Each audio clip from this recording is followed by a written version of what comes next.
Hi guys, this is Pranav. I'm a mentor at AccuJob and today we're going to talk about how to build your logic for DSA. तो यार ये problem ना मेरे को first year में बहुत सताती थी कि कोई भी नया क्वेश्चन देखता था ना तो इमीडिएट फियर आता था कि यार मैं इसको कैसे करूंगा, ये तो मैंने कभी पहले देखा ही नहीं, ये इसका पीछे का लॉजिक मेरे को पता ही नहीं है, या बिल्कुल अनजाना सा एकदम क्वेश्चन लगता था कि कैसे स्टार्ट करूं। एंड ये मेरे बैचमेट्स जूनियर सब स्ट्रगल करते हैं इस प्रॉब्लम के साथ कि कैसे लॉजिक कैसे बिल्ड करें। तो हम इस पूरे वीडियो को दो पार्ट्स में डिवाइड करेंगे। एक होगा अपना बिगिनर फेज, राइट, जहाँ पे एकदम जब तुम बिगिन कर रहे हो अपना डीएसए का जर्नी तब कैसे लॉजिक बिल्ड करना है। दूसरा होगा इंटरमीडिएट फेज, जब तुम ऑलरेडी एक्सपीरियंस हो तब कैसे नए क्वेश्चन के लिए लॉजिक बिल्ड करना है, हार्ड क्वेश्चन के लिए। ओके, सो बिगिनर फेज में जब व्हेन यू जस्ट स्टार्टिंग, तो तुम्हें ना कुछ पहले थ्योरी आनी चाहिए। तुम ऐसे नहीं कर सकते कि तुम्हें थ्योरी कुछ भी नहीं आती है तुम जस्ट प्रॉब्लम सॉल्व करने लग जाओ। ये लोग करते हैं बट इससे तुम शुरू के 5-6 प्रॉब्लम्स में ही अटके रहोगे एंड तुम डिमोरलाइज होकर छोड़ दोगे। तो कुछ टॉपिक्स हैं जैसे सॉर्टिंग, सर्चिंग, हैश मैप्स, एक बार कॉम्प्लेक्सिटी एनालिसिस कैसे होता है, स्पेस कॉम्प्लेक्सिटी एनालिसिस, ये बेसिक टॉपिक्स हैं। 1-2 दिन में ये सारे कवर कर लो। फॉर लूप्स, व्हाइल लूप्स, ये सारे बेसिक्स हैं। एक बार तुमने ये कर लिए तो आगे जाके तुम्हें बहुत डिफिकल्टी नहीं होगी क्वेश्चंस करने में, तुम इजी क्वेश्चंस एटलीस्ट अप्रोच कर पाओगे। जब तुम्हें टॉपिक्स आ गए ना, अब तुम्हें थ्योरी आ गई, तो तुम्हें रुकना नहीं है। लोग क्या करते हैं, प्रोक्रास्टिनेट कर देते हैं कि यार अब थ्योरी कर ली, अब थोड़ा टाइम बाद करेंगे। नहीं, तुम्हें उसी फ्लो में अब क्वेश्चन स्टार्ट करने हैं। क्वेश्चन कैसे स्टार्ट करने हैं, तो मैं क्या रेकमेंड करूंगा, अब सब अपनी रिकमेंडेशन डिफरेंट देते हैं बट मेरी रिकमेंडेशन ये होगी जैसे मैंने किया था, मेरे दोस्तों ने किया था, कि तुम लीड कोड पे जाओ एंड इजी टैग से सॉर्ट कर दो क्वेश्चंस को। सॉर्टिंग भी ऐसे करो कि एक्सेप्टेंस रेट से सॉर्टेड हो। शुरू के 10-15 क्वेश्चंस अब लगाना शुरू कर दो। शुरू में जो तुमने थ्योरी पढ़ रखी है उससे क्वेश्चंस हो रहे होंगे। अगर नहीं भी हो रहे हैं ना तो डिस्कस पे जाओ एंड देखो कैसे कर रहे हैं लोग। एक ही पोस्ट देखना, बस 5-6 पोस्ट देखो कि कैसे अलग अलग तरीकों से लोगों ने किया है। तुम्हें धीरे धीरे लॉजिक बिल्डिंग का आर्ग्यूमेंट कलेक्ट होगा तुम्हारे में, ठीक है।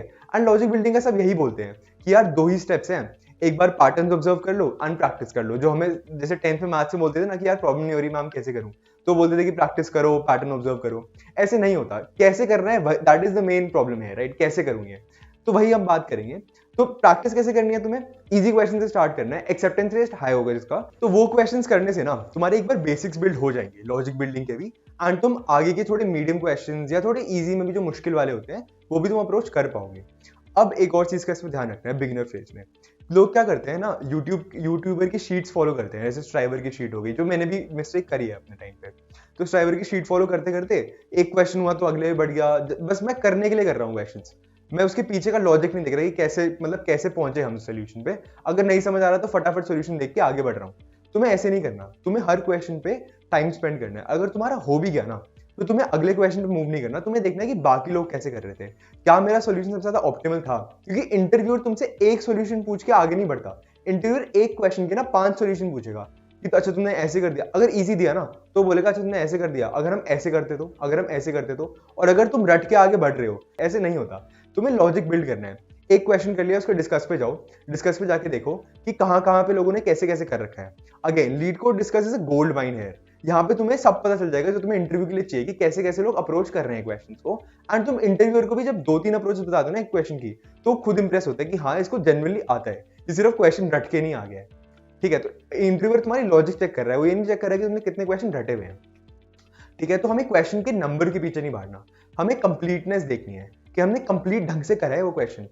100, 200, 300 क्वेश्चन कर लिए, टारगेट बना लिया कि अब तो लगी जाएगी, ऐसा नहीं होता। तुम्हें क्वेश्चंस, अगर तुमने 200 क्वेश्चन भी कर रखे हैं ना, तो इतने ढंग से कर रखे हैं कि कोई भी मैं पूछूं कि तुम 3 वेज बता दो कैसे करें हैं, और उससे रिलेटेड क्वेश्चन के लिए आंसर बता दो, ठीक है। क्योंकि ऐसा होता है कि क्वेश्चंस लिमिटेड ही है यार, क्वेश्चंस 500-600 ही हैं वो, अब उनकी वेरिएशन नई नई आती रहती हैं। तो अगर तुम वो 500-600 याद कर लेते हो ना तो तुम्हें वेरिएशन में दिक्कत आती है। फिर अगर 500-600 अच्छे से करते हो, लॉजिक बिल्डिंग के साथ करते हो, पूरा एनालिसिस करके करते हो, तो तुम वो 500-600 क्वेश्चन को आगे भी अप्लाई करोगे। कोई भी नया इंटरव्यू का नया क्वेश्चन आ गया जो अभी तक जीएफजी लीड कोड पे कहीं भी नहीं है, तब भी तुम कर लोगे, क्योंकि तुमने लॉजिक बिल्ड कर रखा है अपना, तुम रट के नहीं आए हो बस यहाँ पे, ठीक है। तो ये करने के बाद जब तुमने एक सर्टन मतलब टॉपिक्स कवर कर लिए हैं, ऑलमोस्ट सारे डेटा स्ट्रक्चर्स कवर कर लिए हैं, एल्गोरिथम्स कवर कर लिए हैं जो इंपॉर्टेंट होते हैं, उसकी भी हमने वीडियो निकाली है by the way, top 10 important algorithms, वो भी एक बार चेक करना। जब तुमने ये कवर कर लिया है तो अब तुम आते हो इंटरमीडिएट फेज में, ठीक है। इंटरमीडिएट फेज में तुमने क्वेश्चंस के अब फ्लो में आ गए हो, ठीक है। इसमें एक चीज देखनी है अब तुम्हें, अब तुम medium to hard question solve करोगे।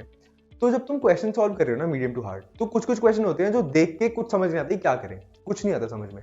तो तुमने क्या करना है, सीधा डिस्कस खोलना है 5 मिनट देख के नहीं, तुम्हें पहले 15-20 मिनट या आधा घंटा आराम से क्वेश्चन पे देना है। और उसको कैसे अप्रोच करना है। पहले तुम्हें ब्रूट फोर्स लिखना है उसका पूरा। जैसे अगर कंस्ट्रेंट्स है मेरे की ओ ऑफ एन में करना है, तो तुम पहले ओ ऑफ एन स्क्वायर का पूरा बताओगे कि मैं चलो 2 लूप लगा के सर ऐसे कर रहा हूँ क्वेश्चन, ठीक है, ब्रूट लिखना है। फिर तुम देखोगे कि उस ब्रूट में क्या क्या रिपीटेशन हो रही है, क्या क्या चीजें ऐसी हैं जो हम एडिट करके इसको थोड़ी टाइम कॉम्प्लेक्सिटी कम कर सकते हैं, ठीक है। तो कोई भी नया क्वेश्चन आया मीडियम या हार्ड, तुम ये देखोगे क्या ब्रूट इसका क्या है, देन तुम मेथोडिकली अप्रोच करोगे, पहले ब्रूट, फिर तुम उसको थोड़ा सा ऑप्टिमाइज करोगे, फिर उस ऑप्टिमाइजेशन को भी थोड़ा और ऑप्टिमाइज करोगे जब तक तुम ओ ऑफ एन पे नहीं आ रहे थे, ओ ऑफ एन स्क्वायर से, या मतलब एग्जांपल था ये, एन लॉग एन पे नहीं आ रहे थे, एन स्क्वायर भी एक्सेप्टेड होता है, जब तक तुम ऑप्टिमल सॉल्यूशन पे नहीं आ रहे थे तब तुम ब्रूट को ही थोड़ा बहुत फिक्सेट करते रहोगे उस पर कि यार अच्छा इसको यहाँ फिक्स कर सकते हैं, इसको यहाँ इंप्रूव कर सकते हैं। धीरे धीरे इंप्रूव, इस इंप्रूव से या इस इम्प्रोवाइजेशन से ही तुम्हारी ना लॉजिक बिल्डिंग असली बनती है, ठीक है। Once you have done this, जब तुमने ये कर लिया, जब तुम मेथोडिकली अप्रोच करने लग गए हो क्वेश्चंस को, तो तुम्हें क्या करना है, अब तुम्हें रैंडम क्वेश्चन सॉल्व करने हैं। ये मिस्टेक मत करना कि तुम टैग लगा के क्वेश्चन कर रहे हो। मैंने क्या किया था सेकंड ईयर में, सबसे ज्यादा बड़ी गलती मेरी सेकंड ईयर में यही थी। मैं क्या करता था कि मैं टैग लगा देता था लीड कोड पे कि यार चलो आज बाइनरी सर्च के क्वेश्चन करेंगे, 10-15 क्वेश्चन कर दिए और 4.5 कि भाई अब तो बाइनरी सर्च बिल्कुल आ गया। ऐसा बिल्कुल वर्क नहीं करता। क्वेश्चन का 50% पार्ट ये होता है कि तुम आइडेंटिफाई करो कि कौन सा एल्गोरिथम लग रहा है, या इसमें बाइनरी सर्च लग रहा है, क्या इसमें सॉर्टिंग लग रही है, क्या इसमें डीपी लग रहा है, क्या इसमें ग्रीडी लग रहा है। तुम वो आइडेंटिफाई कैसे करोगे जब तुम ऑलरेडी टैग से सॉर्ट कर रहे हो। तुम्हें क्या करना है, तुम्हें रैंडम क्वेश्चन उठाने लीड कोड से जो जिनका काफी ज्यादा लाइक्स हैं इस पे, या जो काफी इंपॉर्टेंट क्वेश्चंस हैं, लिस्ट होते हैं ना लीड कोड पे एक 200 इंपॉर्टेंट एल्गोरिथम क्वेश्चंस, उसी में से उठा लो। बट टैग मत देखो, पहले खुद से देखो कि इसमें क्या लग रहा है। टैग देखते रहोगे तो तुम इंप्रूव उस पे नहीं कर पाओगे अपना कि ये पकड़ने पे कि अच्छा इस टॉपिक का है, अच्छा इस टॉपिक का है, जो कि इंटरव्यू में आधा पार्ट क्वेश्चन का भी होता है। आइडेंटिफाई करो कि बाइनरी सर्च में क्या होता है। बाइनरी सर्च क्वेश्चन बहुत आसान होते हैं, बट आइडेंटिफाई करना कि इसमें बाइनरी सर्च लगेगी, वही होता है मेन पार्ट, ठीक है। अब हमने ये भी कर लिया, अब हम ये गलती भी नहीं कर रहे। अब क्या करना है, हमें कंसिस्टेंसी रखनी है। कंसिस्टेंसी कैसे रखोगे तुम, एक मैंने डिवाइस किया था अपने टाइम पे रूल 1-3-10 का। इसमें क्या है कि मैं डेली एक क्वेश्चन इजी करूंगा। देन 3 वाला क्या है कि 3 दिन में एक बार एटलीस्ट मैं मीडियम क्वेश्चन करूंगा, चाहे मेरे एंड सेम चल रहा हो चाहे मिड सेम चल रहा हो, कुछ भी चल रहा हो, मैं 3 दिन में एक बार मीडियम क्वेश्चन करूंगा। एंड देन 10 दिन में एक बार हार्ड क्वेश्चन करूंगा। जब तुम थोड़ा बहुत इंप्रूव करोगे तो तुम उसको 1-2-3 रूल भी बना सकते हो कि 3 दिन में एक बार हार्ड क्वेश्चन करो। या कुछ लोग, जब हम फाइनल ईयर में आ गए थे, हम दिन में 2-3 हार्ड क्वेश्चन कर रहे थे। तो बट शुरू तुम्हें 1-3-10 रूल से करना है कि तुम इनिशियली ये टारगेट सेट करके रखो ही रखो। इससे अच्छा इंप्रूव हुआ तो ठीक है, अगर इससे कम अचीव कर पाए तो तुम्हें अपने आप पे वापस से इंप्रूव करना है, कंसिस्टेंसी इंप्रूव करनी है। कंसिस्टेंसी से ही लॉजिक बिल्डिंग होती है। फॉर एग्जांपल जैसे तुम एक्सरसाइज कर रहे हो, ठीक है, तुमने 2 साल से लॉकडाउन लगा था, कोई भागा नहीं था, कोई एक्सरसाइज नहीं करी थी किसी ने, तो स्टेयर्स चढ़ने में सांसें फूल रही थी हमारी, 1 किलोमीटर कोई नहीं दौड़ पा रहा था, जबकि उससे पहले लोग एक्टिव थे। तो इनिशियली क्या होता है कि लॉजिक बिल्डिंग में भी सेम यही है। तुमने 2 साल से डीएसए नहीं करी, 2 साल से कुछ नहीं किया, तो इंटरव्यू पूछेगा तो एकदम से वही सीन होगा ना कि यार जैसे हम हाफते हैं भागने के बाद एकदम से वही सीन होगा कि यार नहीं आता मेरे को, तो मैं उस फ्लो में नहीं हूँ। फ्लो बहुत इंपॉर्टेंट है लॉजिक बिल्डिंग में, डीएसए में, हर चीज जो लॉजिक बिल्डिंग करते हैं उसमें फ्लो बहुत इंपॉर्टेंट है। अब मैं तुम्हें अभी इंटीग्रेशन का क्वेश्चन पूछूं जो तुमने 3 साल पहले करा तो नहीं कर पाओगे, 12th में मुझसे तो कर लेते। वही डिफरेंस है, कंसिस्टेंसी रखनी है। ये इससे हमारे होता है सारे बेसिक पार्ट कवर, ठीक है। तुमने कंसिस्टेंसी रख रखी है, तुम मेथोडिकली अप्रोच कर रहे हो, तुम क्वेश्चन के नंबर के पीछे नहीं भाग रहे हो, तुम उसकी कंप्लीटनेस के पीछे भाग रहे हो। शुरू के सारे पॉइंट्स हो गए, बिगिनिंग टू इंटरमीडिएट, तो तुम्हारा पूरा हो गया एक बार, ठीक है। अब कमिंग टू द कंक्लूजन, मतलब हमने रैप अप करने के लिए अगर तुम इस वीडियो से जाते हो तो 3 पॉइंट बस दिमाग में रखने हैं। नंबर 1, क्वेश्चन के नंबर के पीछे मत भागो, क्वेश्चन की कंप्लीटनेस के पीछे भागो। नंबर 2, कंसिस्टेंसी रखो, कंसिस्टेंसी ही तुम्हें रिवॉर्ड लेगी एंड में। नंबर 3, टैग से सॉर्ट मत करो क्वेश्चन को इंटरमीडिएट स्टेट पे, टैग से सॉर्ट करना बंद कर दो। क्वेश्चन का आधा पार्ट यही होता है कि क्या लग रहा है उसमें, क्या एल्गोरिथम लग रहा है। जब तुमने ये कर लिया है तो now you are good to go ahead with your logic building skills. अब सीधा प्रॉब्लम्स में अप्रोच करो, अब सीधा इंटरव्यूज देना, मॉक इंटरव्यूज देना शुरू करो। Wrapping up this video guys, thank you for watching till the and.